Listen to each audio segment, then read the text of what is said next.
Hi, I'm Bill Worley. I'm one of the sound guys here at Chapel One. I work the 8 o'clock Mass here on Sundays. I just want to take you through some basics of what you can do on the soundboard if you find yourself in a position where you're working it regularly or nobody's around and you have to do some quick work. Okay, so the first thing, if you find the soundboard in this situation, you're going to want to go ahead and open it up. A lot of times, this piece of equipment down below is going to be left on. So that's on. We'll go ahead and we'll take this off. This piece right here, it just kind of pulls off. The hinges aren't on, so we're just going to go ahead. We're going to set this underneath, right down here, and then making sure it stays, doesn't fall over. Then we're going to flip this up and over this way. You can see that as this comes over, it really serves to function as a table. If you need to put some equipment over here, that works well because they have it supported on the outside right there. So we've got the board open, and then we're going to go through the process of turning it on. I have my audio settings right here on a sheet of paper. I generally store it down right underneath here. So it's just stored into there. You can grab this out if you ever had to do the 8 o'clock. We're going to the point where we're going to get all the services covered, so we have one for all the services. So that's what I do for my settings right there. So everything's set up. Now we're going to go to the power on process.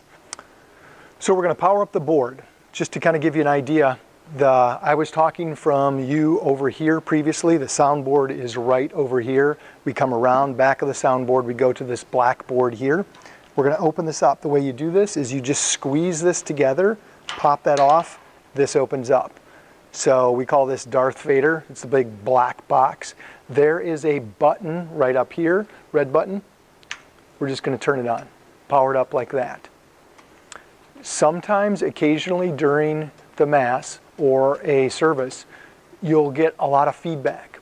That feedback will actually blow the circuit breaker on this, and you'll have to come over and reset it. So if you get a big feedback and the sound's not working, you just may have to come back over here, turn this off, turn it back on, and it'll work. Essentially, if there's anything not working over here, turn it off, turn it on, and see what that does. There is also a reset button right here. That's important. If everything is failing and the turn it on, turn it off didn't work, try the reset also. I'll give you an idea that here are the frequencies that are set right there.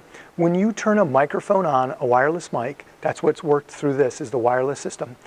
That wireless mic, whatever channel that it corresponds to, a light will light up in there. Sometimes for problem solving some issues, that's real important. You want to check what channel you're on. You want to look at, as you turn on the wireless, it lights up here. That gives you some more information in the problem solving process. Okay, so this is on. We can leave it open. There's nobody here today. I'm going to partially shut it so I can walk by a little bit easier. And then I'm going to adjust the camera. Okay, now you can't really see me. It's more important you see where I'm going. I'm going in the back of the soundboard. You can see I'm off to one side here, and it's going to be hard to see on the video, but you'll get a feel for it. There is a button right here, appropriately labeled power. There is a circle, and then there's a straight line. You want the straight line depressed. That's kind of the universal sign for power on. So I'm going to go ahead and put this. You may hear in the background that we're going to get a little pop from this. I have all the settings, the sliders down on the front side of the board so that the volume is not. My understanding is regardless of that, you're still going to get an audio pop. Okay, may or may not have heard that, but now the soundboard is on. Now we're going to do that, and this is on the sequence. This would be number 2 on the sequence. I'm just going to close this. We don't need that anymore. And then we're going to go up to the front of the sanctuary, or the front of the church, and turn on the monitors now, and then we'll come back. So I'll turn off the camera and we're going to move. Almost like we're moving all the way to the front. You can see the rest of the equipment's up here. And this is to run the monitors, and I'll get a wider view so you can see this later. But essentially, the way it is typically set up is you have one button right here, upper right corner, that you have to power this on. And that's going to give the monitors, or the ability of those that are performing, to get some of their own feedback, and feedback's probably not an appropriate word, but they'll be able to hear themselves through the monitors and others. And now I'm going to move in a little bit. Also important to note that if you're plugging in any of wired mics, they're going to go through here. You can see this is channel 9 right here. That's where the piano is plugged in. Any of these that require XLR cables, if you need to mic somebody with a wire, you're going to do it through this box, which is right next to the monitors. Monitor controller is here, mics are right there. So that you get the concept of the monitors. This is monitor 1. This is monitor 2. Monitor 3 is right here. And then monitor 4 is back there by the drummer. You can see monitor 4 back there. Interestingly, right now, monitors 3 and monitor 4 are wired together so that when you change the volume in the back, you use 3 to both adjust monitors 3 and 4. We've had some issues with it, so it's daisy chained those last 2 monitors, and the only way to control them is with the volume on 3. I suspect that that will change as we get things fixed, but for the time being, and this is as of September 16th, I believe the date is today, 2017. So here I'm giving a view of the entire board. It goes from top to the bottom, but you can see lots of buttons. A little bit daunting at first, but hopefully we can make it a little bit easier by going through all of this. Okay, so when you're getting your equipment out, you want to go ahead and go back here, open the door, light switch here, and then housed in here is all your stuff. I know it's kind of hard to see from that view, but you've got your microphones here, a variety of wired microphones, wireless microphones, and lapel mics. So for the 8 o'clock, we're going to use 1 lapel. I always bring out 2 because I'm going to have a backup. And we're going to use a variety of wireless handhelds. I'm only going to bring 1 out for the purpose of this demonstration. Typically, even if I only have 1 individual, I'm going to want to bring 2 out, so I want to have a backup at all times. Then we're going to head back over to the soundboard. So here's one of the wireless mics. I'm going to go ahead and take you through the process I do. Simply, I unscrew the bottom portion here, and you want to make sure you're not really pushing on the switch. So you want to grab it above and pull it off like that. That's screws, unscrews, standard procedure. And then you're going to take the battery out. We're always going to check the batteries before we start. So this battery tester, we've got this in the back, the same place where I found the mics. So I'm going to put it in like this, and it's pretty straightforward. I don't know if you can see this display. But essentially this is going up into the area which is green on the battery tester, and you want to make sure the upper portion or the positive terminal is up towards the red piece there. Okay, so then I'm going to put it back in, and it's critical here how you're doing this. You want to put the bottom portion of the battery, negative terminal, to the spring and then just pop it in. And then just go ahead and put the base back on. Sorry, drop the battery tester there. Okay, I'm going to grab that. And then the way to operate these is you've just got a switch here and you turn it on. Test, test, test.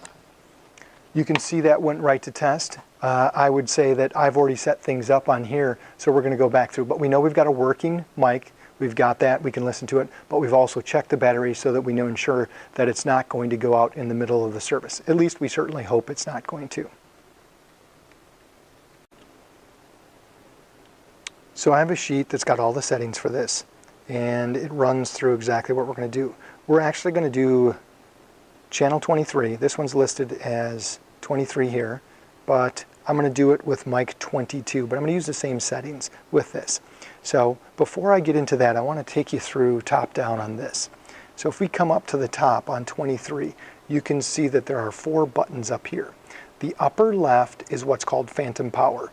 This is a mic that doesn't require phantom power, so I don't want that depressed. So if I depress this, you can see that a little green light comes on. Don't need that. Want that light off. Okay? And then there's upper right, there is what's called line. Depending on how this is set up in the back of the board, either line needs to be depressed or not depressed. In this case, it is not depressed. Correction, is depressed. So I want to make sure that's the case. On my settings sheet, it says that the line should be depressed, but you could check the back of the board to do that also. Then here, it looks like almost a square root symbol. That is a, I think it's called low bypass filter. So essentially, if I wanted to get rid of air conditioning, fan hum, 60 hertz from outlets, although I think this is in Japan, so it may not be 60 hertz, I would just depress that. The things that you don't want to do is something that's a very bass type instrument that may cause some problems with that. Even the men's voice may cut out a little bit of that. So that is typically, in my case, depressed. I like to keep that depressed. And then we go into the gain here. So this is a knob where you can just rotate that. It's hard to see there. You may or may not be able to see that, but there is a U there. That stands for unity. That's typically where we move from. And when I reference this stuff, you see the U, but then there's also on the outside ring, there's numbers. Well, they're really for different things, but I reference both of them. The unity is this one, as opposed to, you can see another U right down in here. That U is not the one I use, it's the one that I see right out there that I use, and then the numbers are used with there. So that's to set the input into the soundboard with that. Essentially, you can think of, if you turn that up, the volume is going to go up, but it's based on the source as opposed to the output. You may not understand that, but understand you've got two ways to control the volume. You generally want to start with unity with that. And then we're going to come down, then we have these, and I'm going to back up a little bit. So essentially we're talking about these buttons right there.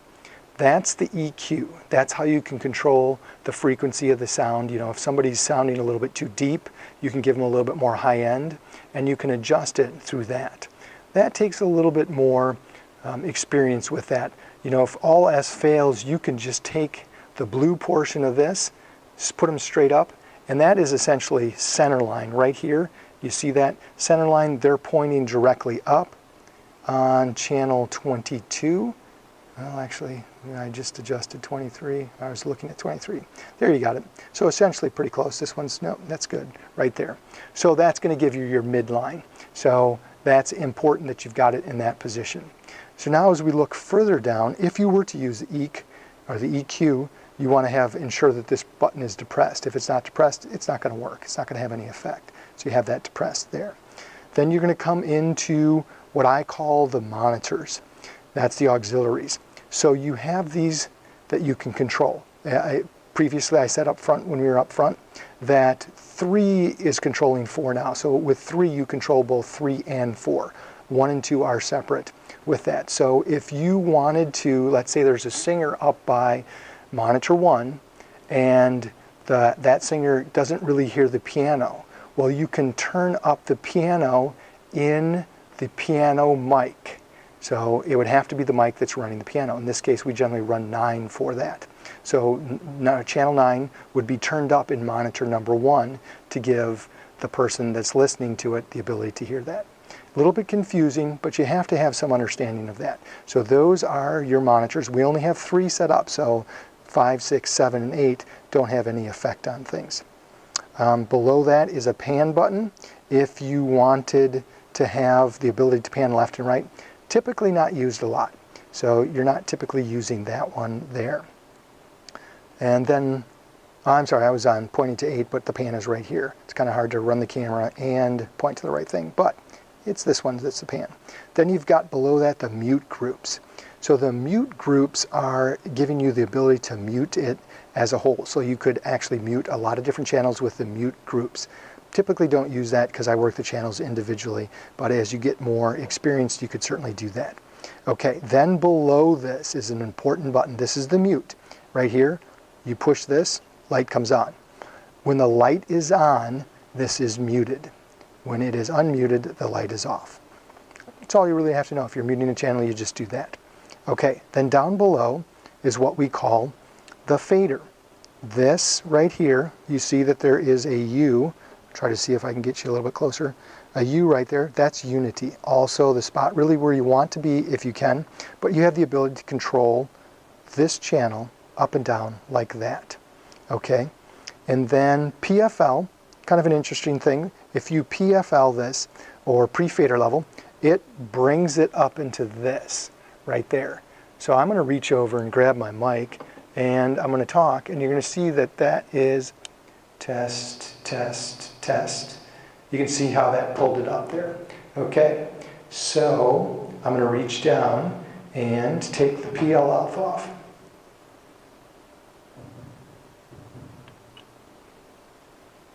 Okay, so I'm still talking, and the volume is pretty loud in the church, but it is not coming through on the left LED displays. So it gives you the ability to affect what's happening with this. You could do that. If you had it on mute, it's still going to do it when it's on the PFL depressed down here. And you would be able to listen through the headphones and be able to tell what's going on with that channel. When you have that on PFL, this in the headphones does not adjust the volume you get in the headphones. So it's going to be one volume. You always want to be careful with the volume in headphones that you don't have it too high as you're playing it. I'm going to take it out of PFL. There's something also that's really kind of hard to see. It's called the main mix. There is a button right here labeled main mix. I don't know if you'll be able to see this. I'm going to take it off. You may be able to, you can tell it's not depressed anymore, but you can't really see that there's a white line at the bottom of this. That white line gives you an idea that it's not depressed. That channel will not be in the main mix, meaning that nobody will be able to hear it. I depress it again, and now it goes into the main mix.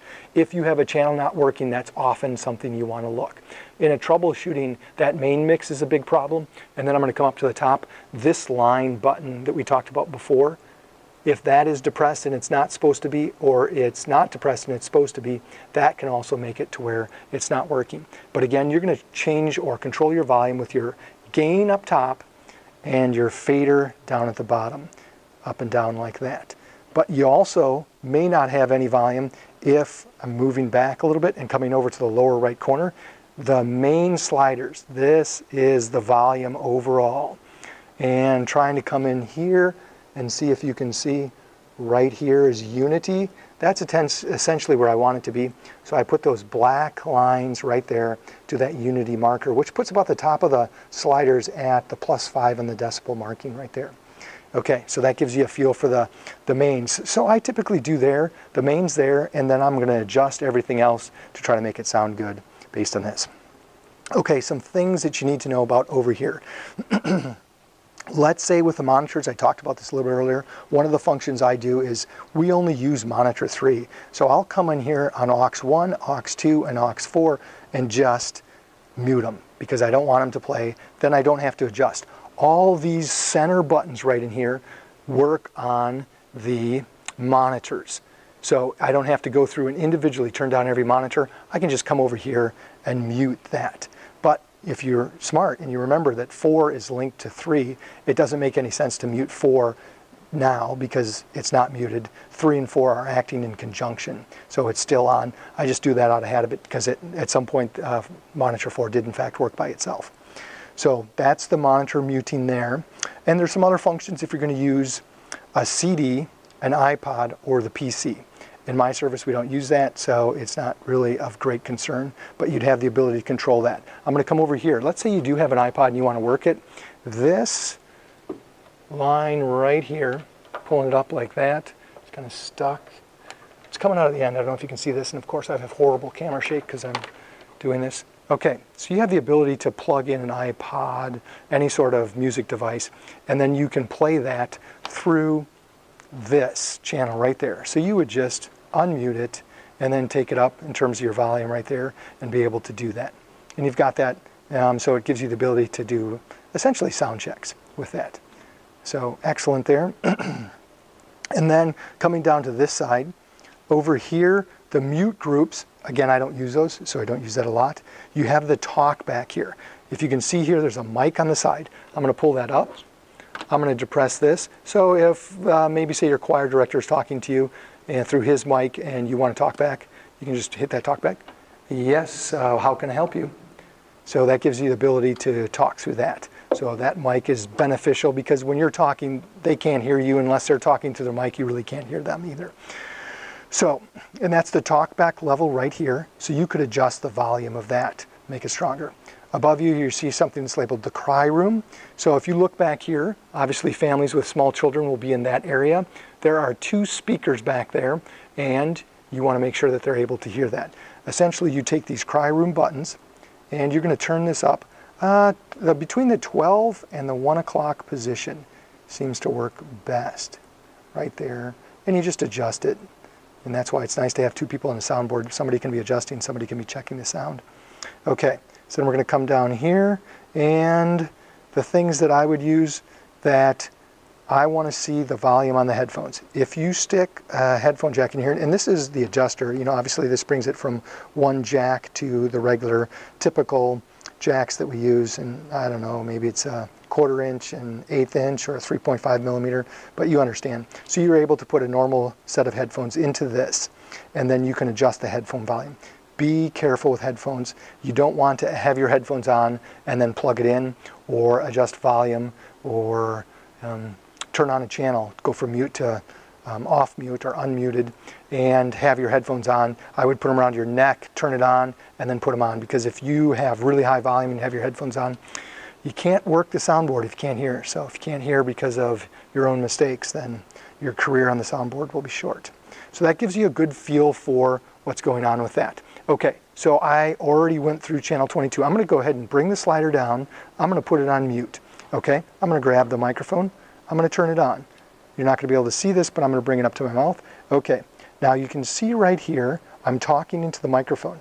We don't hear anything additional over through the house volume or the house sound, simply because it's on mute. So you're not going to hear anything. But you can see that there's input to the channel just based on the lights coming up and down. And that's based on my volume. If I speak louder, excuse me, louder, you can see more buttons or lights come on. Softer, lesser so. Okay, now remember, I can adjust this volume by going up here and adjusting the gain. I could do that. I tend to want to keep it on one setting, and I can go back to my setting sheet, and I have all those settings pretty much predetermined. Obviously I have to adjust to the sound, but it gets me the baseline. So we're on 22, so we're going to come down, we're going to make some adjustments here. So, okay, I'm on mute. Obviously if I want to hear sound, I'm going to have to come off mute. So I'm going to come down and do that. I took it off mute, but you may or may not be able to tell because I've got them wired to the camera, but I'm not. There is no sound in the house, and that's because my slider is down. So now I'm going to go ahead and take that slider up, and I generally think maybe around -30 it's going to be okay. Okay, took that up, and now I can tell you that I can hear the volume in the house, as we would say. So the volume's in the house. I'm going to go back down. I've brought it up significantly, and you can probably hear louder volume because you're getting it from several sources. You may not. It's probably coming just through the wireless mic to the camera. But it's working now, and you can see that. And I can just adjust it there. I can adjust it up at the gain, top of the screen, and adjust it there. So you want to do that for all your mics. Your lapel mics for whoever's leading the mass or service, or your handhelds for others. Your wired mics would work the same. So you have all those options. And that gives you a baseline of everything that happens with the soundboard. Pretty basic, but an amazing tool. Definitely very beneficial to the mass. It doesn't work as well without it. It can be done, but with a large group, you really just need to have the soundboard.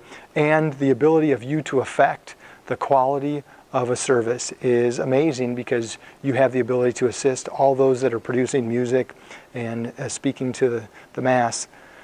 And it's a fun job. And I encourage everybody to get involved with the soundboard if you have an opportunity, and serve the mass in that way, or the service that you're working. Sound quality may not be as good on this because I've taken the mic off, but I just wanted to mention, one time I came in here and all of the covers were back on the soundboard, but it was not turned off and it overheated. You really don't want to have the soundboard on if it's closed up. So if you close it up, make sure it's turned off. I would turn it off first, obviously, and then close it up. You'd want to leave it closed if you're departing for the day. Generally on Sunday here at Kadena Chapel 1, we have an 8 o'clock Mass, 10 o'clock Protestant service, then a 12 o'clock and a 1600 Mass. So after the 1600, we should go ahead and close that down. We don't power off the EQ on the bottom. That's down here. We leave that on. But the soundboard after the last Mass of the day is turned off and covered.